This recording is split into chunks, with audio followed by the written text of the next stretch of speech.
Hello friends.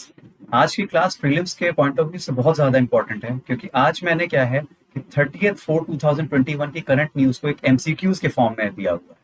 तो आज का लेक्चर थोड़ा छोटा होगा लेकिन काफ़ी इन्फॉर्मेटिव होगा, तो आपका टाइम भी बचेगा और आपको सीखने को भी मिलेगा। तो थोड़ा सा हम देख लेते हैं कि ये मेरा प्रोफाइल है कि मैंने आईएएस के सिविल सर्विसेज के इंटरव्यूज 15, 17 और 18 में दिए हैं। लाइकवाइज हमारी जो प्रेप की फैकल्टी है वो काफ़ी क्वालिफाइड है और आपको काफ़ी अच्छा गाइडेंस दे सकती है। ठीक है, तो स्टार्ट करते हैं लेक्चर को। सबसे पहला है जो आज हिंदू में न्यूज थी, वो थी एग्जिट पोल्स के बारे में, फ्रंट न्यूज पे थी। आप देख सकते हैं कि असेंबली स्टेट इलेक्शंस जो है हमारे 4 जगह पे चल रहे हैं और एक यूनियन टेरिटरी में चल रहा है।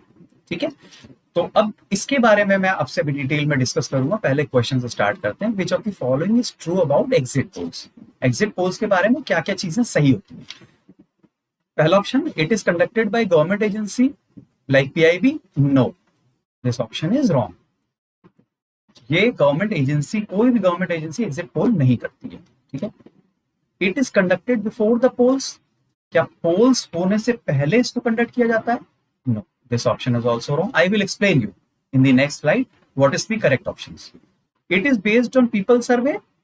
क्या पीपल से पूछा जाता है कि उन्होंने किसको वोट दिया, उनके थ्रू होता है? Yes, this option is correct. Answer हमारा 3 हो जाएगा। ठीक है, अब थोड़ा सा डिटेल देखते हैं कि एग्जिट पोल्स में, क्योंकि आपको क्वेश्चन समझ में नहीं आएगा जब तक आपको डिटेल नहीं पता होगा। तो हम पहले तो देख लेते हैं एग्जिट पोल्स होता कैसे है। एग्जिट पोल्स में जैसे पार्टीज होती हैं और ये सीट्स होती हैं कि किस पार्टी को कितनी प्रोबेबल सीट्स मिली है। मतलब ये फाइनल रिजल्ट नहीं है। फाइनल रिजल्ट क्यों नहीं? क्योंकि इलेक्शन कमीशन इसको डिक्लेयर नहीं कर रहा। ठीक है, तो कौन कर रहा है एग्जिट पोल, ये अभी हम देखेंगे थोड़ी देर में। एग्जिट पोल के हिसाब से न्यूज में देख लेते हैं कि एग्जिट पोल के हिसाब से कौन जीत रहा है। डीएमके जीत रही है तमिलनाडु में, लेफ्ट का पड़ रहा भारी है केरला में, और एनडीए असम में भारी पड़ रही है। ठीक है, तो ये एग्जिट पोल्स के कुछ रिजल्ट्स हैं जो कि इंपॉर्टेंट एग्जाम के पॉइंट ऑफ व्यू से उतने नहीं है, लेकिन आपको पता होना चाहिए। ठीक है, नेक्स्ट। अब ये एग्जाम के पॉइंट ऑफ व्यू से काफी इंपॉर्टेंट चीज है जो मैं डिस्कस करने जा रहा हूं। Exit polls or post poll, post vote polls. मतलब क्या हुआ कि वहां पर वोटिंग खत्म हो गई, सारी वोटिंग खत्म हो गई, उसके बाद ही हम एग्जिट पोल्स को कर सकते हैं। ठीक है, ओपिनियन पोल भी एक चीज होती है। ओपिनियन पोल क्या होता है? ओपिनियन पोल जो होता है वो वोट डालने से पहले होता है। मतलब वोटिंग स्टार्ट होने से पहले वाले पोल को हम ओपिनियन पोल बोलते हैं, और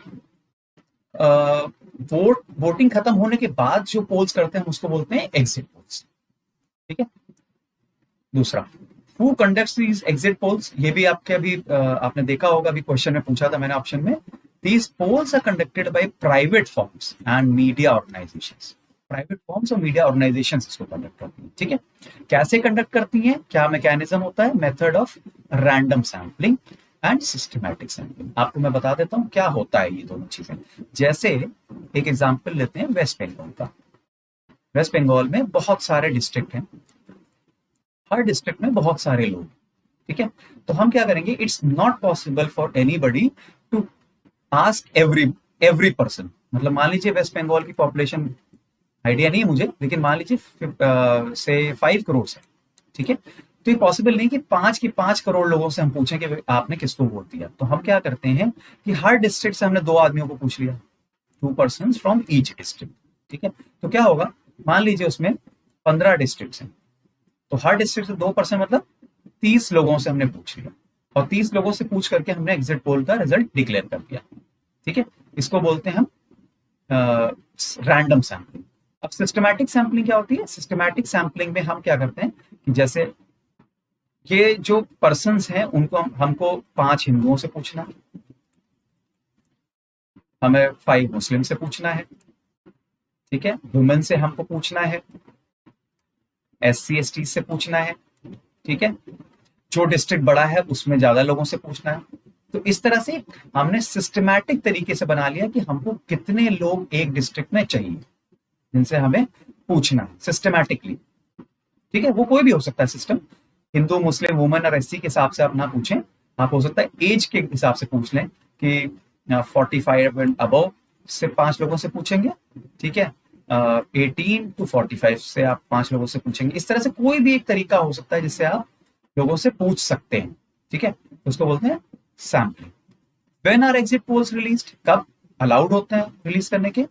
दे are only allowed to be published और broadcasted half an hour after conclusion of the last phase of polling. मतलब जब पोल खत्म हो जाएंगे, जो आखिरी फेज होगा उसका, उसके आधे घंटे के बाद एग्जिट पोल को हम रिलीज कर सकते हैं, ठीक है। उससे पहले नहीं रिलीज कर सकते हैं। क्यों नहीं रिलीज कर सकते? क्योंकि section 126 A of the representation of people act जो है इसको प्रोहिबिट करता है। क्यों प्रोहिबिट करता है? प्रोहिबिट इसलिए करता है क्योंकि अगर आपने एग्जिट पोल के रिजल्ट्स पहले डिक्लेयर किए तो जो आने वाले वोटर्स हैं वो इन्फ्लुएंस हो जाएंगे। जैसे मान लीजिए मुझे पता है, अगर मुझे कहीं से पता लग जाए कि बीजेपी जीतने वाली है, ठीक है, और आम आदमी पार्टी हारने वाली है, तो मैं अपना वोट क्यों वेस्ट करूंगा? I will also give that vote to BJP, ठीक है, ओके। नेक्स्ट, ये सेक्शन 126 इंपॉर्टेंट है, ठीक है। थोड़ा फॉर्मल डेफिनेशन है, no person shall conduct any exit poll by means of print और इलेक्ट्रॉनिक मीडिया, ठीक है, ड्यूरिंग द पोलिंग। जब तक पोल चल रहा है तब तक हम कोई भी रिजल्ट डिक्लेयर नहीं करेंगे, ठीक है। तो अच्छा, अगर करता है कोई तो क्या है? He shall be punishable with imprisonment for a term which may extend to 2 years और विद फाइन और बोथ। मतलब अगर अगर ऐसा कोई कर देता है तो क्या ऑप्शन है कि हम उसको, हो सकता है जेल भेज दें 2 साल के लिए, या फाइन लगा दें, या हो सकता है कि दोनों चीजें हो जाए, ठीक है, ओके। अब एक बार फिर से ये वाला क्वेश्चन देखते हैं। It is conducted by government agency? No. It is conducted before the polls? No. It is based on people survey? Yes, ठीक है, अभी समझ में आ गया होगा आप लोगों को। नेक्स्ट चलते हैं। एक न्यूज थी, गवर्नमेंट ऑफ एनसीटी और दिल्ली अमेंडमेंट एक्ट। आप सभी को पता होगा कि ये एक नया अमेंडमेंट एक्ट आया है जो कि सेंटर और स्टेट के बीच में, मतलब सेंटर और दिल्ली के बीच में रिलेशनशिप जो होता है उसको रिविजिट करता है, ठीक है। मतलब सेंटर और दिल्ली के बीच में काफी कॉन्फ्लिक्ट्स होते रहते हैं, सभी को पता है, ठीक है। तो उनके बीच में क्या रिलेशनशिप रहेगा, किस तरह से पावर डिवीजन होगा, वो ये एक्ट बताता है, ठीक है। इससे पहले भी एक्ट आ चुके हैं लेकिन ये बिल्कुल लेटेस्ट एक्ट है। तो ये एक्ट अब हम देखते हैं क्वेश्चन के फॉर्म में कि इसको हम कैसे, ये एग्जाम के पॉइंट ऑफ व्यू से इंपॉर्टेंट है। देखिए, which of the following statements are incorrect? Please note कि इनकरेक्ट हमको बताना। पहला ऑप्शन देखते हैं, government of NCT of Delhi amendment act 2021, मतलब ये वाले एक्ट के बारे में बात कर रहे हैं, gives primacy to the elected government of Delhi in matters of decision. मतलब ये क्या कह रहा है कि जो केजरीवाल गवर्नमेंट है, ठीक है, वो डिसीजन लेने के लिए उसको एम्पावर किया गया है, मतलब उसको और ज्यादा पावर्स दी गई है, ठीक है। आपको पता होगा कि दिल्ली में 2 अथॉरिटीज हैं, एलजी और एक इलेक्टेड गवर्नमेंट, ठीक है। तो इलेक्टेड गवर्नमेंट अभी केजरीवाल साहब के पास है, तो इन दोनों के बीच में पावर डिवीजन होता है। तो ये क्या कर रहा है, ये जो 2021 का एक्ट आया है, ये एलजी को ज्यादा पावर देता है, ठीक है। मतलब इलेक्टेड गवर्नमेंट से पावर कम करके एलजी की पावर इसने बढ़ाई है। तो ऑप्शन नंबर 1 क्या है? दिस इज द इनकरेक्ट, मतलब basically this option is incorrect, ठीक है।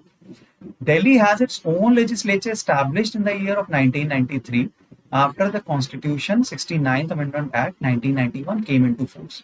आपको सभी को पता होगा कि यूटीज 2 टाइप के होता है। एक तो आपका होता है जिसमें लेजिस्लेचर होता है, ठीक है, और एक होता है जिसमें लेजिस्लेचर नहीं होता, ठीक है। जैसे लेजिस्लेचर किस में होता है? दिल्ली में है और पुडुचेरी में। और लेजिस्लेचर किस में नहीं है? जैसे आपका दादरा एंड नगर, ठीक है, अंडमान एंड निकोबार, इनके जो है लेजिस्लेचर नहीं होता। तो ऑप्शन देखते हैं क्या कह रहा है। Delhi has its own legislature established in the year of 1993 after the constitution act 69, ठीक है। तो दिस ऑप्शन इज राइट, मतलब this is right information. Then, as per Article 239AA of the Indian Constitution, this article is important. The number of ministers cannot exceed 10% of Delhi Assembly. ठीक है, मतलब जितनी भी Delhi assembly की seats हैं उससे 10% से ज्यादा मिनिस्टर्स आप अपॉइंट नहीं कर सकते, ठीक है। तो क्या ये ऑप्शन सही है? Yes, this information is also correct. तो अब हमको क्वेश्चन में क्या पूछा गया था, which of the following statements are incorrect? Incorrect बताना। आप यूपीएससी में जरूर ध्यान दीजिएगा, इनकरेक्ट है या करेक्ट है। तो इनकरेक्ट कौन सा ऑप्शन था? ए वाला, पहला वाला ऑप्शन इनकरेक्ट था। तो हमारा आंसर क्या हो जाएगा? One, A only. ठीक है, this option is A only. आगे चलते हैं। दूसरा एक हिंदू में आर्टिकल आया था जिसमें कोविड के बारे में किसी साइंटिस्ट ने, डॉक्टर ने अपना व्यूज दिया हुआ है। उसी पे क्वेश्चन मैंने फ्रेम किया है, which of the following statements are true. There is a consensus that it is an airborne infection in addition to being a droplet infection. मतलब क्या कोविड, पहले हम लोगों को सबको पता था कि कोविड क्या होता है कि कहीं कोई चीज रखी है, आपने उसको टच किया और वायरस वहां पर बैठा हुआ तो आपको वो हो जाएगा। ठीक है, लेकिन अभी क्या नई रिसर्च आ गई कि इट इज एयरबॉर्न, हवा में फैलता है ये। ठीक है, जैसे मैंने खांसा और दूसरा पर्सन उस रेंज में आ गया तो उसको कोविड हो जाएगा। ठीक है, तो पहला ऑप्शन करेक्ट है कि it is an airborne infection. दूसरा ऑप्शन क्या है, दूसरा स्टेटमेंट क्या है, the very first case of कोविड-19 was reported in the USA. No, this option is not right because it was not USA but China. China में सबसे पहली बार रिपोर्ट हुआ था। ठीक है, this option is not. COVID-19 is also known as SARS-CoV-2. Yes, it is correct. It is also known as SARS-CoV-2. India की indigenous Covid vaccine, indigenous मतलब इंडिया ने खुद उसको डेवलप किया, उसका फॉर्मूला खुद बनाया है। ठीक है, ऐसी कौन सी वैक्सीन है, वो है कोवैक्सीन। ठीक है, और कोवैक्सीन किसने डेवलप की है, Bharat biotech in collaboration with the ICMR। ठीक है, तो कोवैक्सीन इंडिया की इंडिजिनस कोविड-19 वैक्सीन है और भारत बायोटेक ने इन कोलैबोरेशन विद ICMR किया है। तो ये स्टेटमेंट क्या करेक्ट है, yes, this statement is correct. Answer is A, C and D। That means the answer is 3। ठीक है, नेक्स्ट। आज थोड़ा छोटा लेक्चर है लेकिन आपको काफी इंफॉर्मेशन इसमें मिलेगा।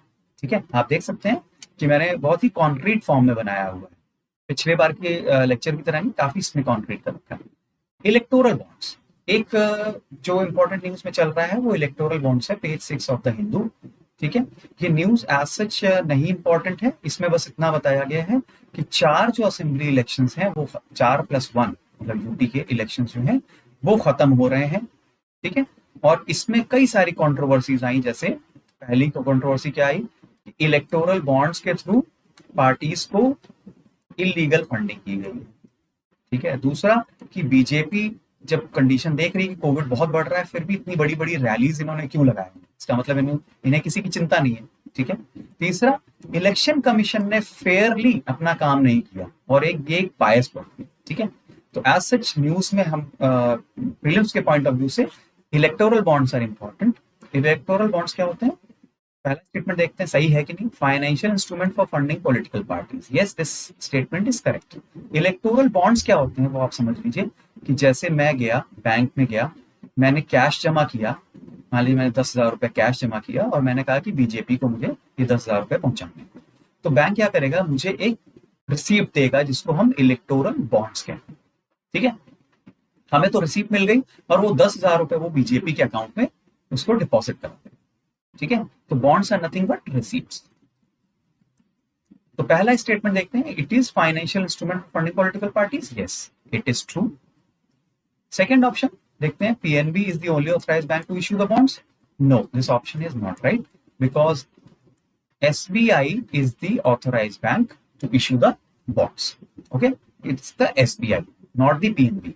ठीक है, थर्ड ऑप्शन देखते हैं कि थर्ड ऑप्शन क्या कह रहा है, under the representation of people Act 1957, only parties registered could receive donations through electoral bonds. ठीक है, और उनका जो वोट होना चाहिए प्रीवियस इलेक्शन में वो 1% से ज्यादा होना चाहिए। इसका मतलब यह है कि वही पार्टीज इलेक्टोरल बॉन्ड्स को रिसीव कर सकती हैं जो कि रजिस्टर्ड पॉलिटिकल पार्टीज हैं और जिनका जो 1% से ज्यादा जिन्होंने वोट्स गार्नर किए थे प्रीवियस इलेक्शन में। तो क्या ये स्टेटमेंट सही है? Yes, this statement is also correct. These two conditions should be met in order to enable a party to get the electoral bonds funding. ठीक है, लास्ट ऑप्शन देखते हैं, is there is no maximum limit to donation through this. क्या ये option सही है? Yes, this option is correct. There is no maximum limit to donation through this. आप कितना भी दे सकते हैं। ठीक है, तो आंसर क्या होगा, A, C and D only. Okay, next जो इंपॉर्टेंट न्यूज है वो है वैक्सीन मैत्री। क्या चीज है पहले समझ लेते हैं, वैक्सीन मैत्री क्या चीज है, फिर क्वेश्चन हम देखेंगे क्या है।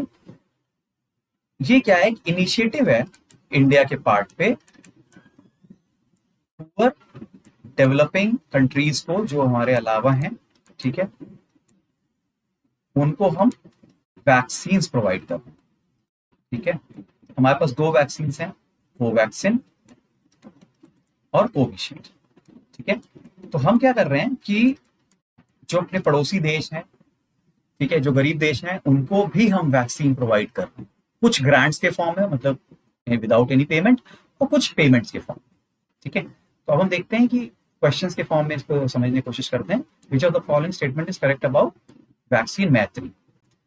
पहला, to supply India made COVID vaccine to different countries. To supply India made COVID vaccine to different countries, this option is correct. ठीक है, neighbouring Bangladesh is the major recipient of COVID vaccine from India till now. क्या ये सही option है? Yes, Bangladesh is the major recipient. तीसरा, it is a pet project of Ministry of Health and Family Welfare. No, this option is wrong. Whose pet project is this? Ministry of External Affairs. ठीक है, Ministry of External Affairs. This is the ministry which is coordinating this initiative. ठीक है, तो इसमें option जो है हमारा, इसमें गलती से मैंने ऑल ऑफ दी अबव पे लगा दिया है। आंसर है 3 ओनली। ठीक है, A and B. Next, space related.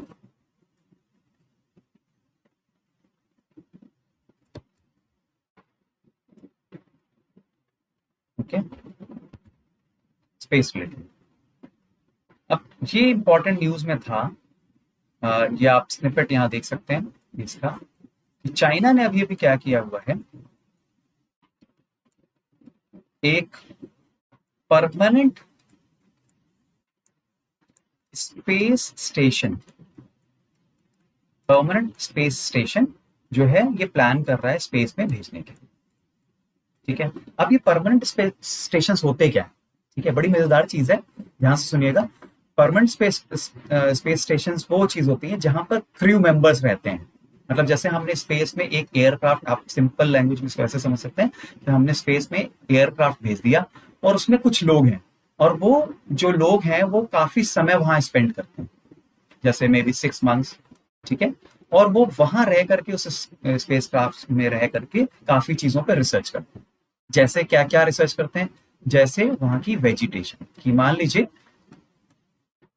हमने कोई प्लांट उगाया, ठीक है, तो वो प्लांट जो है उसके लिए क्या क्या कंडीशन होनी चाहिए, स्पेस में क्या वो उग जाएगा या नहीं उगेगा।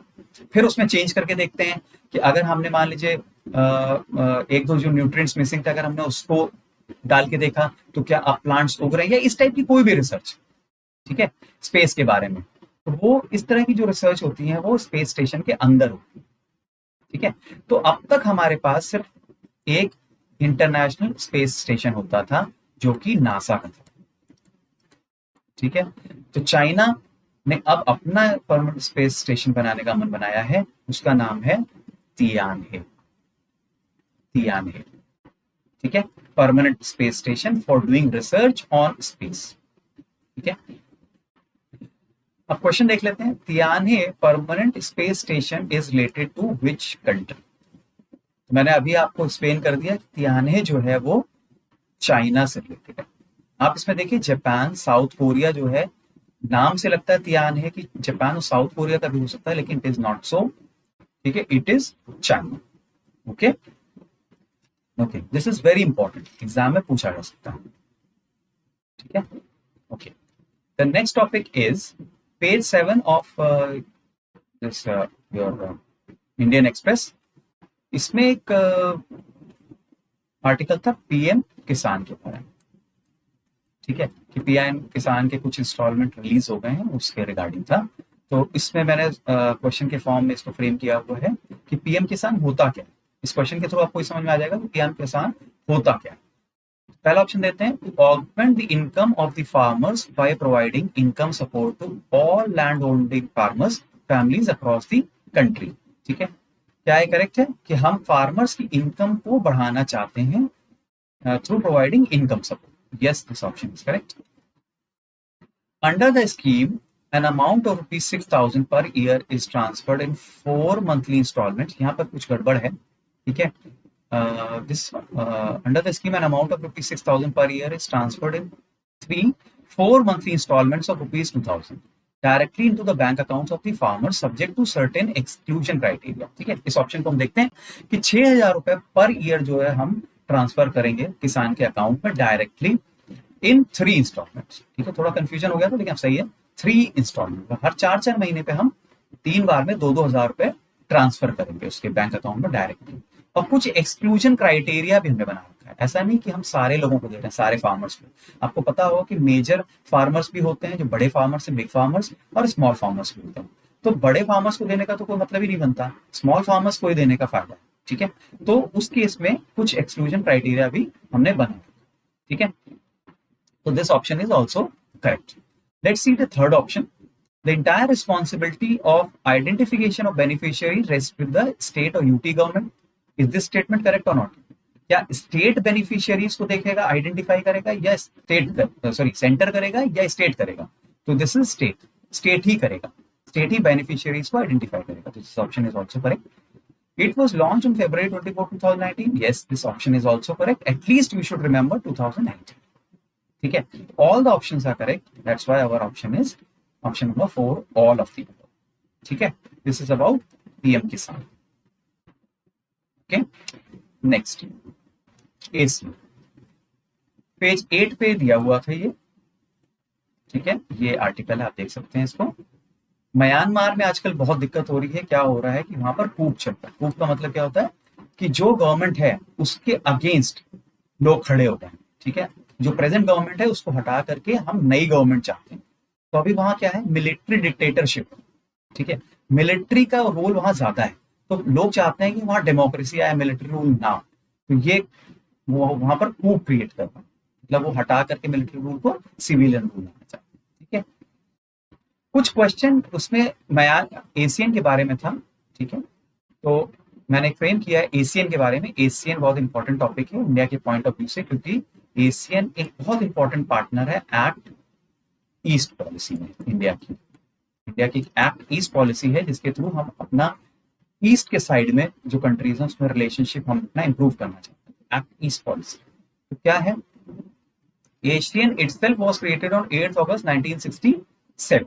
ठीक है, क्या एशियन 1967 को क्रिएट हुआ था? Yes, this option is correct. Please remember this fact कि 1967 में एशियन क्रिएट हुआ था। Cambodia and Laos are members of ASEAN. Yes, Cambodia and Laos are members of ASEAN. Apart from these, there are 8 other countries. 8 other countries are there. ठीक है, तीसरा, India is a member of ASEAN or not?